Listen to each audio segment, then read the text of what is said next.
What's your creepy delivery guy story? Story 1. When I was in college, I lived in a small apartment off campus. I was always ordering food since I was too lazy to cook or go out. Most of my delivery experiences were pretty normal and uneventful. But one night, something really creepy happened that I'll never forget. It was a typical Friday night, and I've just finished cramming for a big exam. I was starving and decided to order a pizza from a local place I've never tried before. It was about 9 p.m., so I wasn't expecting the delivery to take so long, but about 30 minutes later, I got a text saying that my delivery was on its way. Nothing out of the ordinary so far. When the delivery guy finally arrived, I could see him through my window before he reached my door.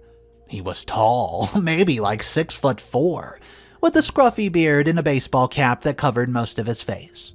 He seemed to be in his late 30s, early 40s. As he approached my door, he slowed down, started looking around in a really suspicious way.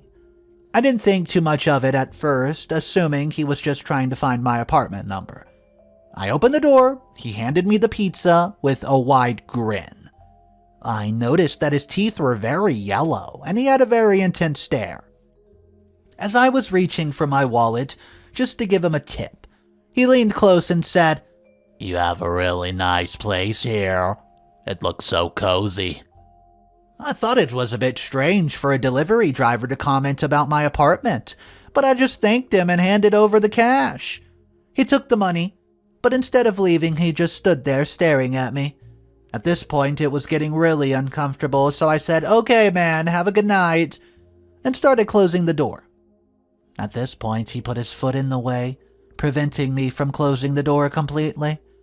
"I'm really sorry, but, can I use your bathroom? I promise it'll be quick." I hesitated for a moment, but didn't want to be rude, so reluctantly agreed. I pointed him to the bathroom and then stood awkwardly in the hallway, waiting for him to finish.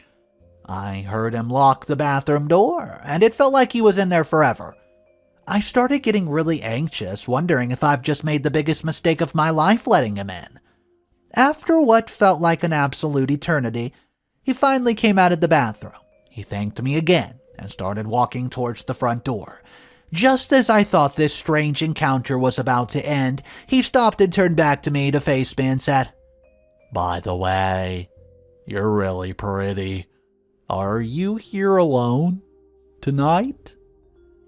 I was getting seriously creeped out after that. I lied and told him that my roommate would have been home any minute. He just stared at me for a few seconds before finally leaving.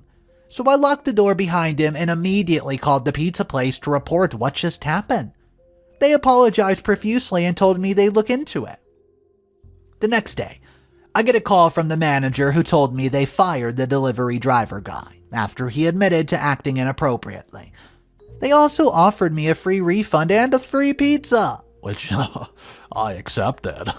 Though I couldn't help but feel a little uneasy whenever I ordered food for delivery after that. It turns out that the creepy delivery driver had a criminal record, and he was known for just stalking and harassing women. The pizza place had not done a thorough background check on him, which is why he was able to get the job.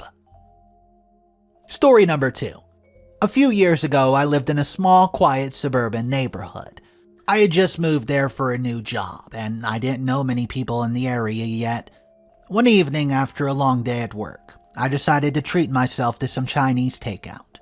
I found a local restaurant with great reviews and placed an order for delivery. About 45 minutes later, there was a knock on my door. I opened it to find a middle-aged man with a greasy ponytail and a stained uniform. He had weathered face and pierced blue eyes that seemed to look right through me. I felt a little unsettled but brushed it off and just chalked it up to exhaustion.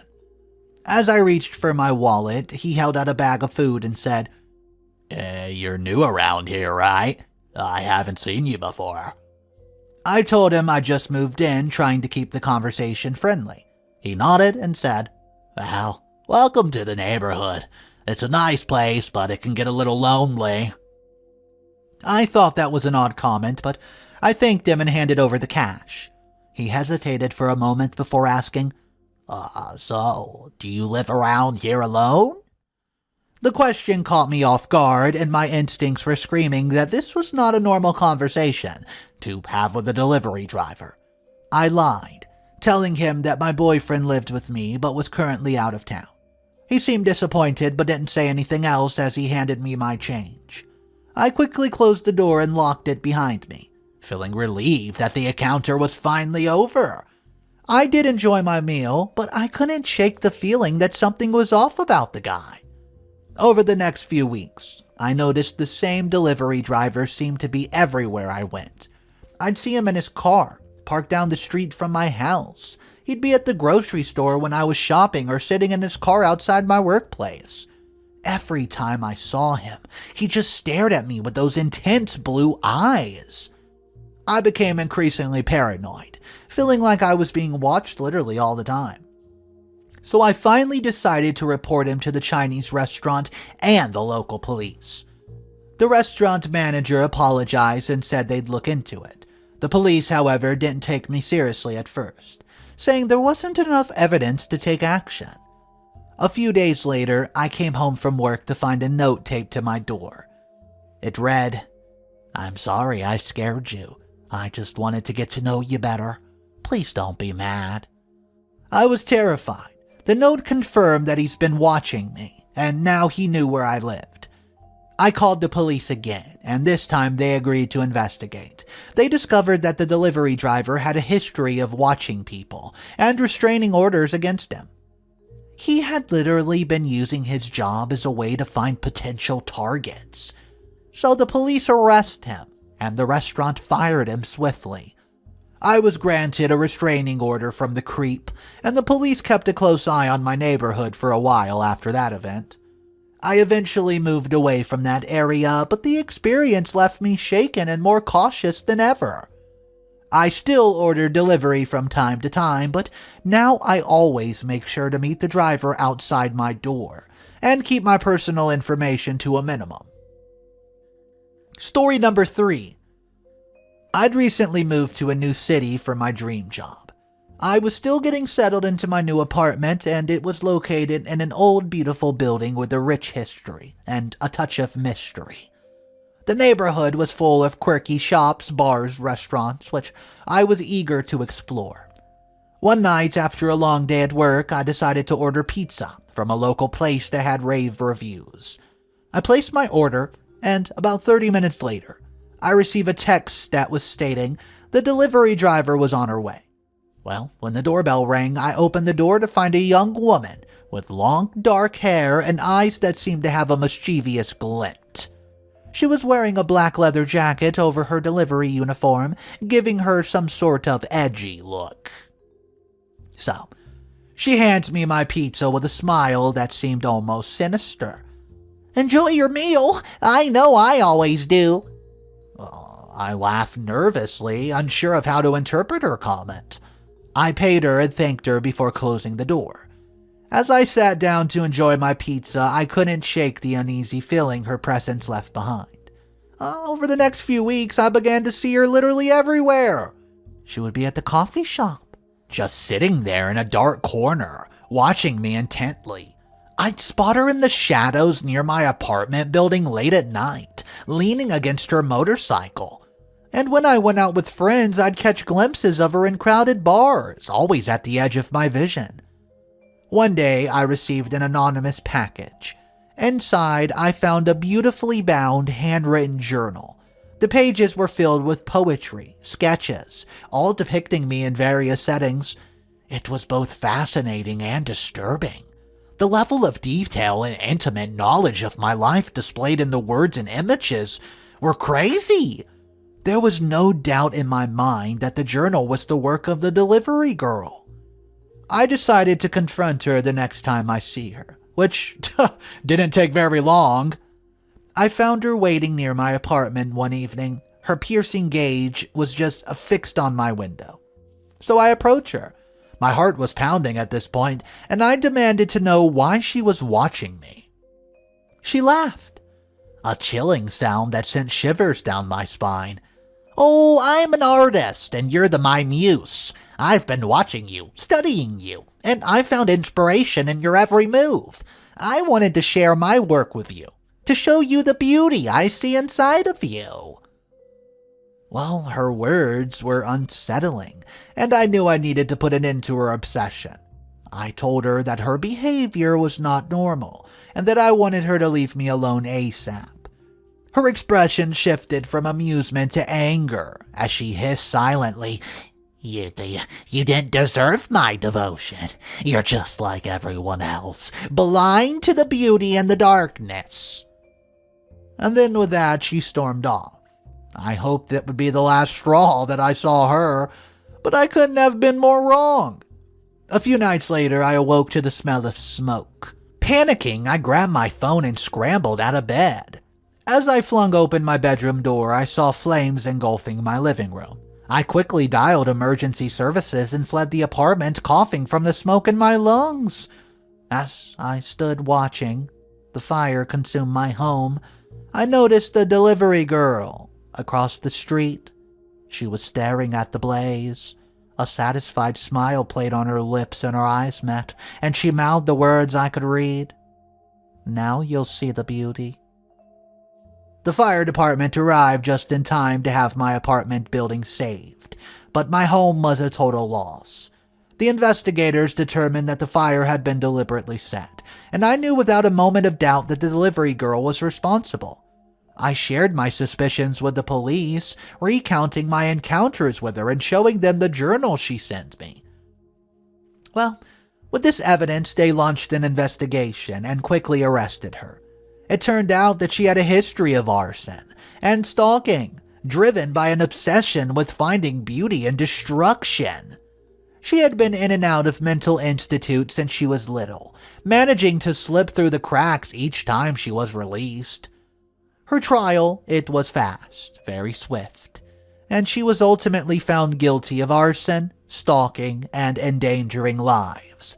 She was sentenced to a very long, hefty prison term, with the stipulation that she also receive psychiatric care that she so desperately needed. Well, I was left to rebuild my life from a fiery ash, both literally and figuratively. I moved to a new apartment in a different part of the city, hoping to leave the nightmares behind. Yet despite all the freaking trauma I experienced, I couldn't help but feel a strange, twisted sympathy for the delivery girl. Beneath the darkness that had consumed her, there was a spark of talent and creativity that had been twisted into something so destructive.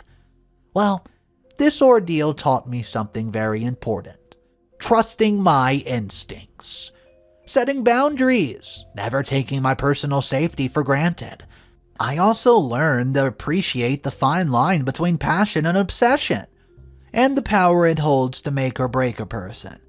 As for the journal she sent me, I kept it as a chilling reminder of the darkness that can lurk behind even the most beautiful of art. The experience definitely changed me, leaving me more guarded and cautious, yet also more aware of the complexities of the human mind and the lengths people will go in the pursuit of their obsessions. Story number 4. I just moved into a new town after a messy divorce. To start anew, I decided to rent a secluded cabin near the edge of a dense forest. The location provided the solitude I needed to heal and focus on writing. The nearest town was about a 20-minute drive away, so I mostly relied on food delivery for my meals. One evening, I ordered some comfort food from a mom-and-pop diner in town. It was my first time ordering from them, and I was excited to try the renowned homemade mac and cheese that everybody seemed to be talking about. I received a confirmation that my order was being prepared, and about a half hour later, I get a text stating that the driver is en route. As I waited, I noticed that the weather outside had taken a turn for the worse. The wind was howling, the rain was pouring down in torrents, and I felt a little guilty for making someone drive in such conditions. But it was too late to cancel the order at this point, and eventually there was a knock on my door. I opened it to a middle-aged man, soaked to the bone, clutching my food in a soggy paper bag. His eyes were a striking shade of green, and his face bore an eerie, toothless grin. He looked like he'd been through heck and back to get here, but he greeted me cheerfully saying, "Oh, quite the storm out there, huh?" I thanked him and quickly grabbed my wallet to give him a generous tip for just braving this weather. As I handed over the cash, he paused for a moment with his glaze lingering on a photo of my ex-wife and me that I'd forgotten to take down. "Family troubles?" he asked, nodding towards the picture. Well, the question caught me off guard, and I hesitated before I admitted that I was going through a divorce. He gave me a sympathetic look before saying, "Well, I hope things get better for you soon."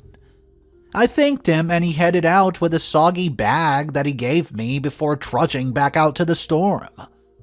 I thought that was the end of the strange encounter, but a few days later I received an unexpected package in the mail.